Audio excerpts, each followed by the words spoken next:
بسم اللہ الرحمن الرحیم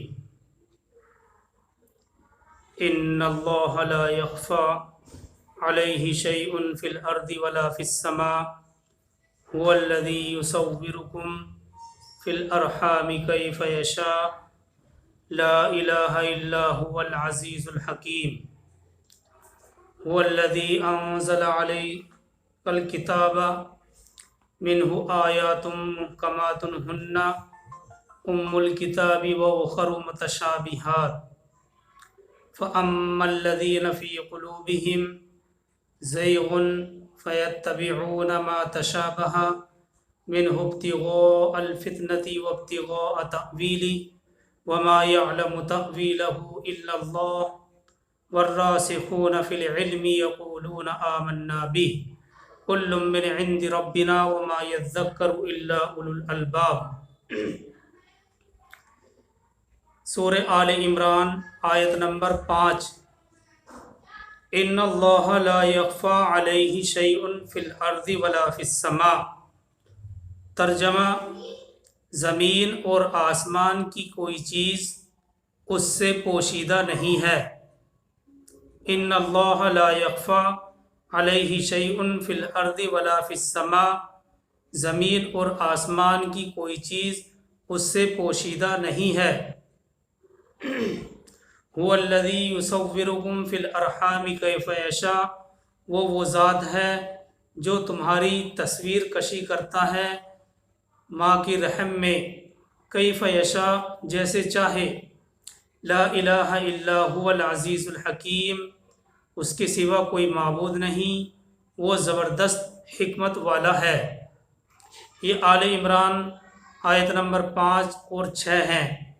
اس سے پہلی آیت میں جو سورہ آل عمران جہاں سے شروع ہے اس میں توحید کی دلیل بیان کی گئی تھی، توحید کی عقلی دلیل مذکور تھی، اور دوسری آیت میں نقلی دلیل، اس کے بعد کفار کے کچھ شبہات کا ذکر کیا گیا تھا۔ دوسری آیت میں جو نقلی دلیل توحید کی پیش کی گئی تھی اس کی یہ وضاحت بیان کی گئی کہ جس بات پر بہت سے لوگ متفق ہوں، اور خاص طور پر جبکہ وہ مختلف ملکوں کے رہنے والے ہوں اور ایک کی بات دوسرے تک پہنچانے کا کوئی ذریعہ بھی نہ ہو، اس کے باوجود جو اٹھتا ہے وہی ایک بات کہتا ہے جو پہلے لوگوں نے کہی تھی، اور سب کے سب ایک ہی عقیدہ بیان کرتے ہیں، تو ہماری فطرت اس بات کے قبول کرنے پر ہمیں مجبور کرتی ہے کہ اللہ کی ذات موجود ہے اور ہمیشہ ہمیش قائم رہنے والی ہے۔ عبادت کے لیے اگر کوئی ہستی مناسب اور لائق ہے تو وہ صرف اور صرف اللہ رب العزت ہی کی ذات گرامی ہے۔ اس وقت آپ کے سامنے آیت نمبر 5 ہے۔ اس میں اللہ تعالیٰ فرماتے ہیں ان اللہ لا یخفی علیہ شیء فی الارض ولا فی السماء۔ زمین اور آسمان کی کوئی چیز اس سے پوشیدہ نہیں ہے۔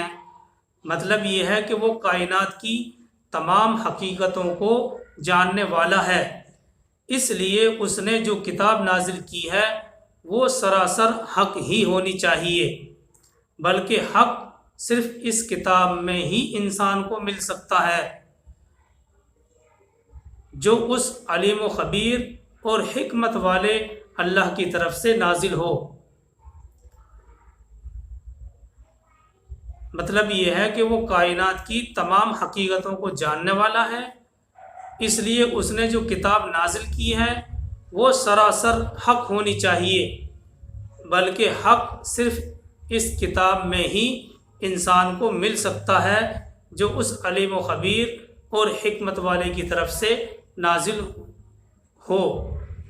تو یہ تفسیر ابن کثیر نے اس آیت کے بارے میں یہ نقل کیا ہے کہ اللہ خبر دیتا ہے کہ آسمان اور زمین کے غیب کو وہ بخوبی جانتا ہے، اس پر کوئی چیز مخفی اور پوشیدہ نہیں ہے۔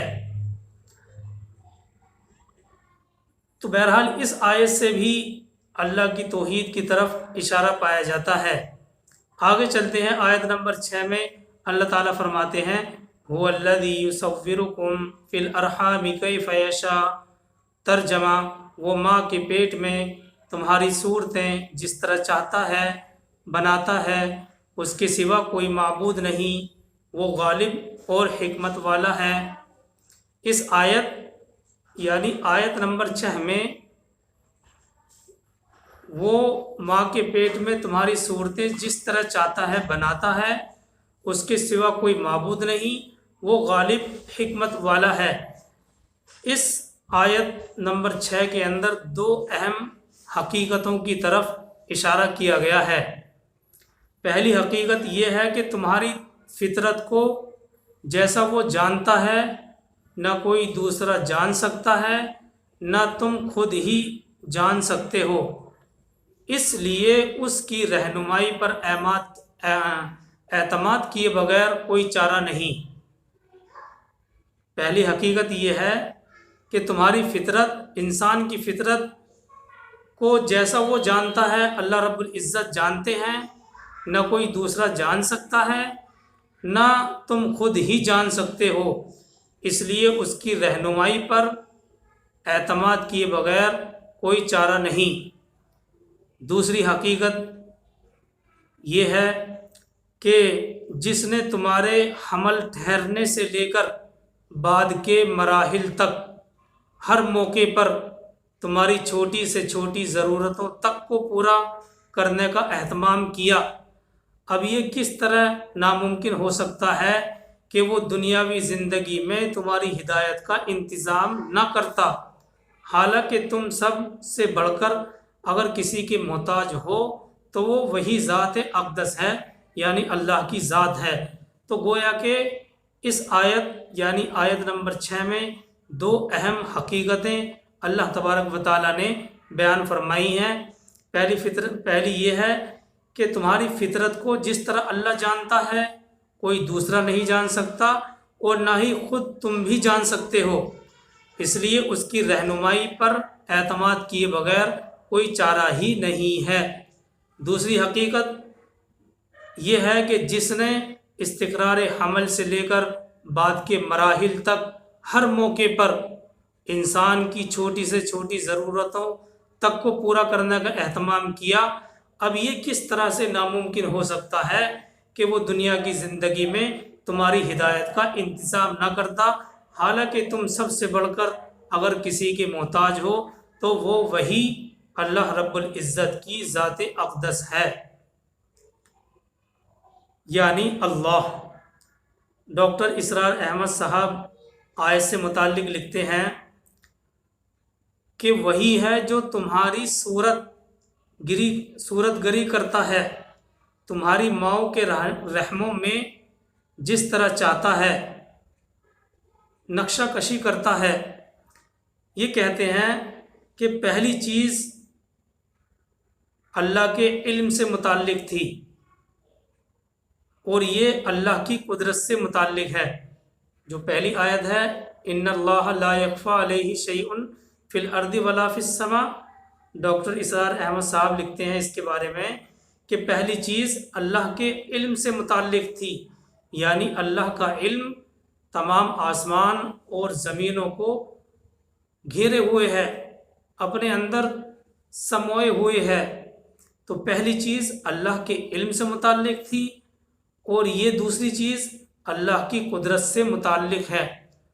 وہ وہی ہے جو تمہارا نقشہ بناتا ہے، صورت بناتا ہے تمہاری ماؤں کے رحموں میں جیسے چاہتا ہے۔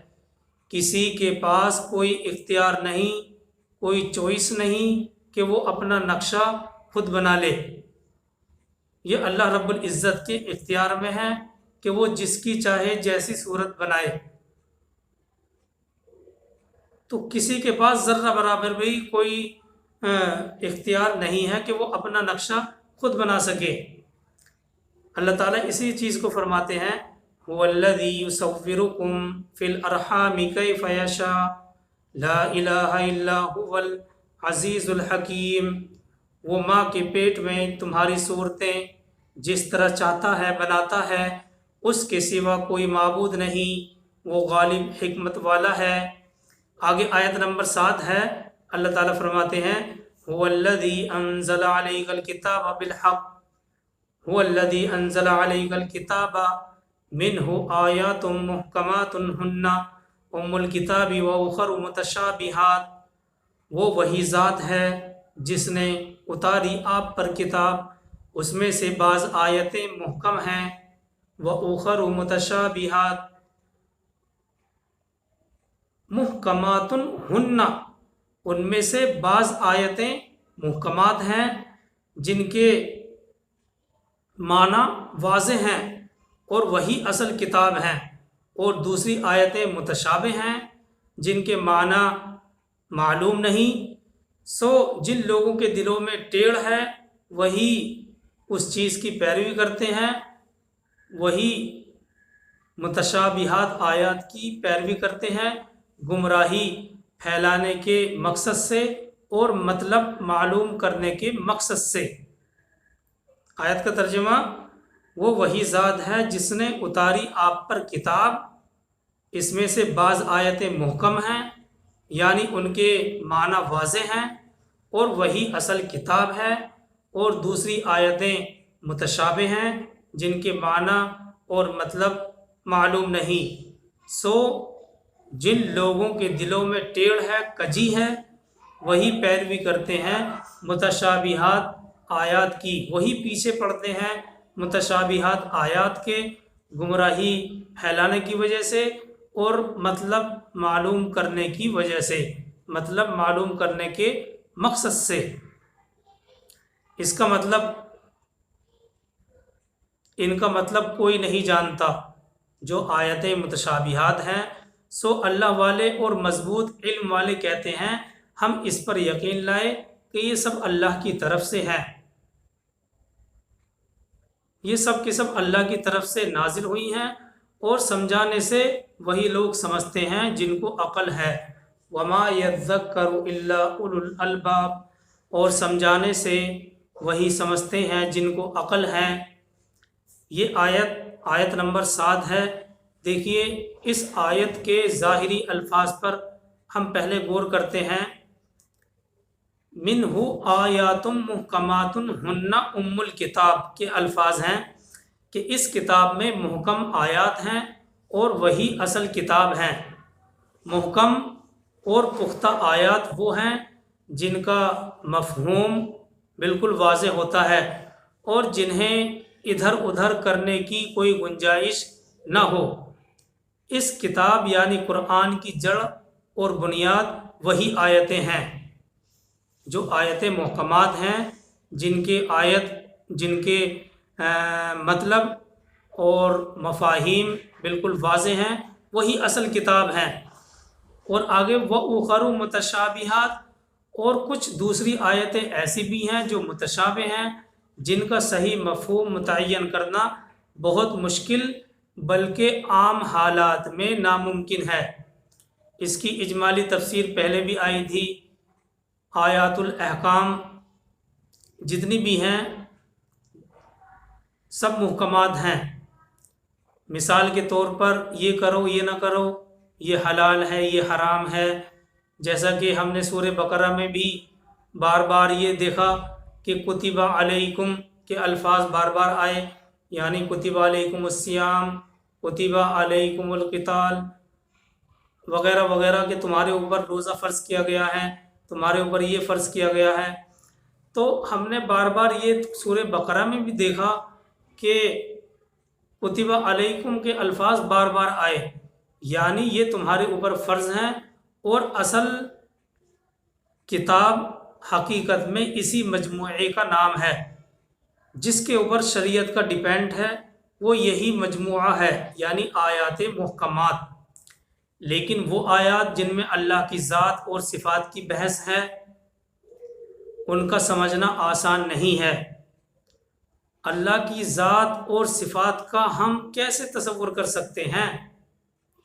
مثال کے طور پر اللہ کا ہاتھ، ید اللہ فوق ایدیہم، قرآن پارہ نمبر 26 میں ہے کہ اللہ کا ہاتھ ان کے ہاتھ کے اوپر ہے۔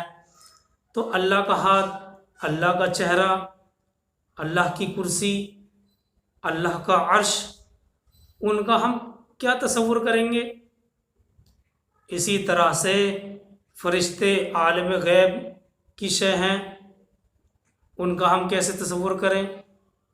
عالم برزخ کی کیا کیفیت ہے، قبر میں کیا ہوتا ہے، ہم نہیں سمجھ سکتے۔ عالم آخرت، جنت اور دوزخ کی اصل حقیقت ہم نہیں سمجھ سکتے، بس اتنا ہی سمجھ سکتے ہیں جتنا کہ اللہ کے نبی نے بتلایا ہے۔ جو اصل کیفیت ہے وہ تو ہماری نظروں سے اوجھل ہے۔ تو چنانچہ ہماری ذہنی سطح کے قریب لا کر ہمیں کچھ باتیں بتا دی گئی ہیں، لیکن دیکھیے اس سے پہلے عربی کی ایک کہاوت ہے کہ مالا یدرک کلہ ولا یترک کلہ، کہ جو چیز پوری کی پوری حاصل نہ ہو سکے اسے پورا کا پورا چھوڑا بھی نہیں جا سکتا۔ جو چیز ہمیں حاصل نہیں ہو رہی ہے، اب ایسا بھی نہیں ہے کہ ہم اس کو بالکل ہی چھوڑ دیں۔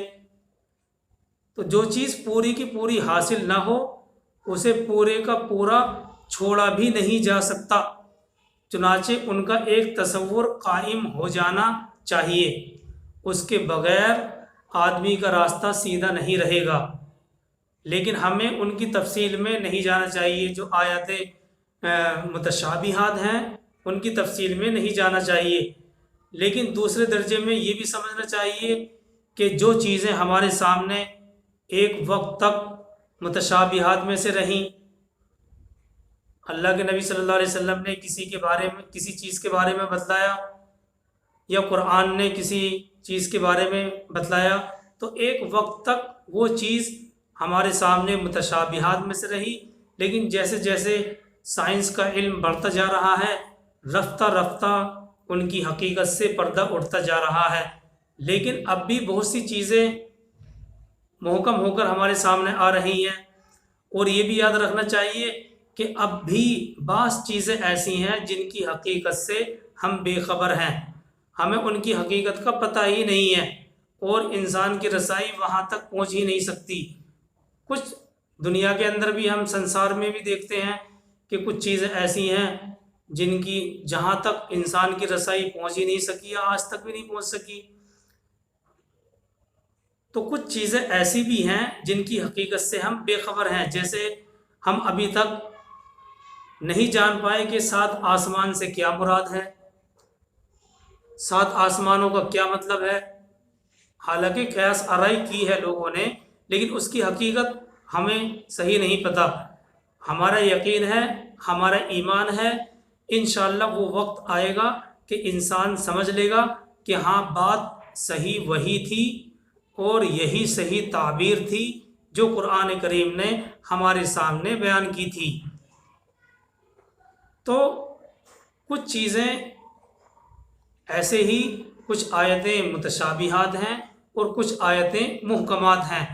تو جو آیتیں محکمات ہیں ان کے مطلب اور مفاہیم بالکل واضح ہیں اور شریعت کا انہی کے اوپر ڈیپینڈ بھی ہے، لیکن جو آیتیں متشابہات ہیں وہ شریعت سے متعلق نہیں ہے، بلکہ ہمارا ایمان یہ ہوتا ہے کہ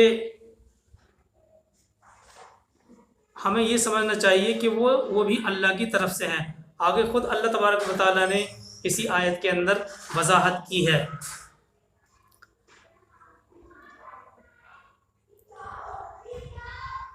دیکھیے اللہ تعالیٰ نے اسی آیت میں ہے فَأَمَّا الَّذِينَ فِي قُلُوبِهِمْ زَيْغٌ فَيَتَّبِعُونَ مَا تَشَابَهَ مِنْهُ ابْتِغَاءَ الْفِتْنَةِ، کہ وہ لوگ جن کے دلوں میں کجی ہوتی ہے، جن کے دلوں میں ٹیڑھ ہے، وہ پیچھے لگتے ہیں ان آیات کے جو ان میں سے متشابہ ہیں، ابتغاء تأویلی، فتنے کی تلاش میں۔ اصل میں جن لوگوں کے دلوں میں کجی ہوتی ہے وہ چاہتے ہیں کہ کوئی خاص نئی بات نکالی جائے تاکہ اپنی ذہانت اور ہوشیاری کا ڈنکا بجایا جا سکے، یا کوئی فتنہ اٹھایا جا سکے، کوئی فساد پیدا کیا جائے۔ جن کا اپنے ذہن ٹیڑھا ہو چکا ہے وہ اس ٹیڑھے ذہن کے لیے قرآن سے کوئی دلیل چاہتے ہیں۔ چنانچہ اب وہ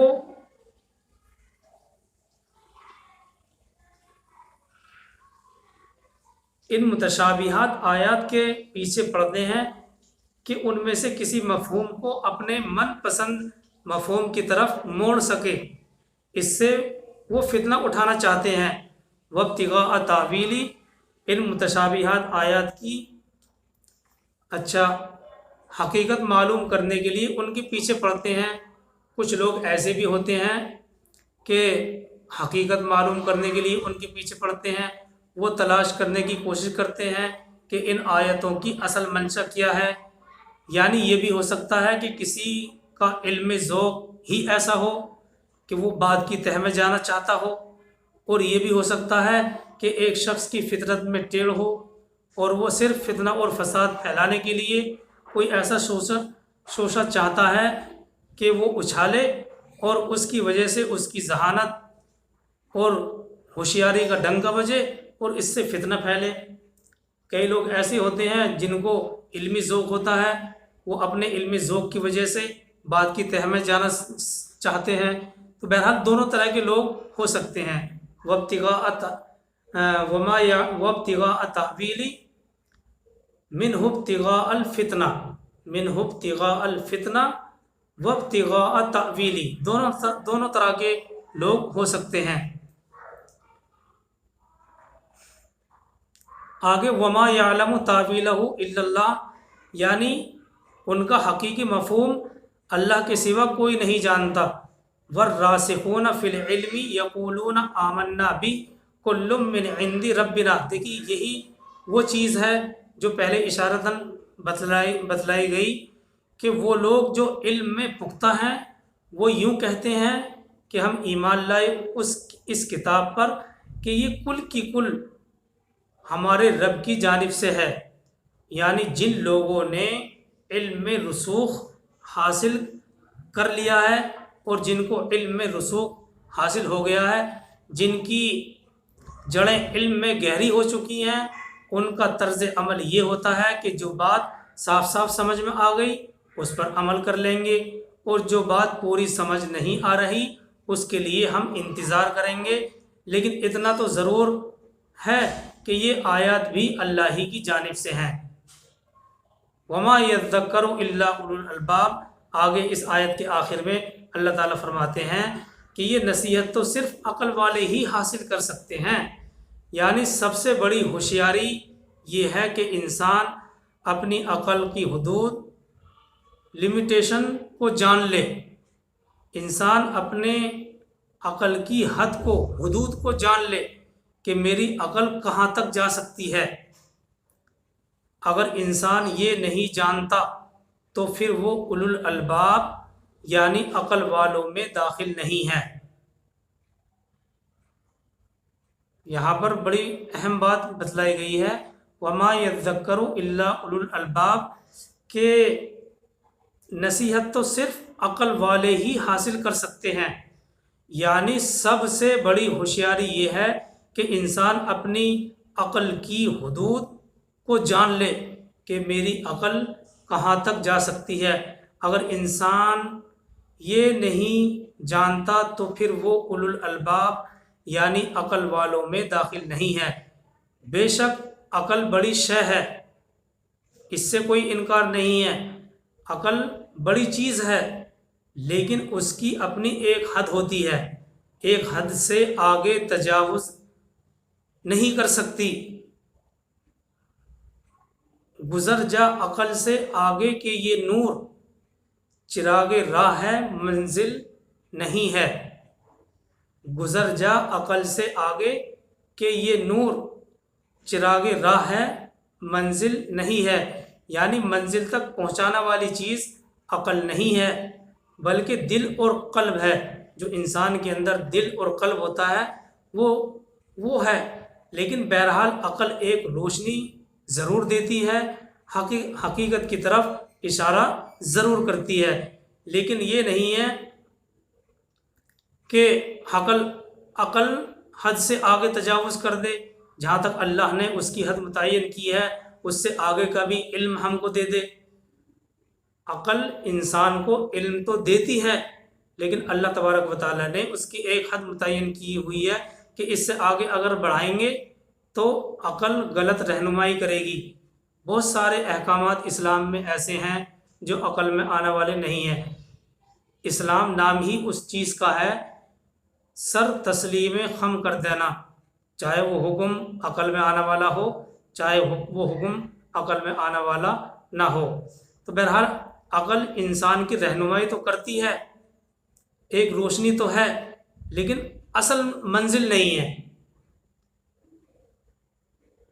منزل تک پہنچانے کے لیے ایک روشنی ہے اور وہ حقیقت کی طرف اشارہ ضرور کرتی ہے، لیکن ہم سب کچھ اسی کو سمجھ لیں اور حقیقت سے آگے تک اس کو بڑھاوا دے دیں تو پھر یہ ناانصافی کی بات ہوگی۔ اور اللہ تعالیٰ نے جو کہا ہے اولو الالباب یعنی عقل والے، پھر وہ شخص جو اپنی عقل کو آگے تجاوز کرے گا اولو الالباب میں داخل نہیں ہوگا۔ اس لیے اللہ تعالیٰ فرماتے ہیں وَمَا يَذَّكَّرُ إِلَّا أُولُو الْأَلْبَابِ، اور یہ نصیحت تو صرف عقل والے ہی حاصل کر سکتے ہیں۔ تو بہرحال یہ وضاحت تھی آیت نمبر 7 تک جو آپ کے سامنے کی گئی، ذکر کی گئی۔ اللہ تبارک و تعالیٰ ہم سب کو اعمال صالحہ کی توفیق عطا فرمائے۔ سبحان اللہ و بحمدہ، سبحانک اللہم و بحمدک،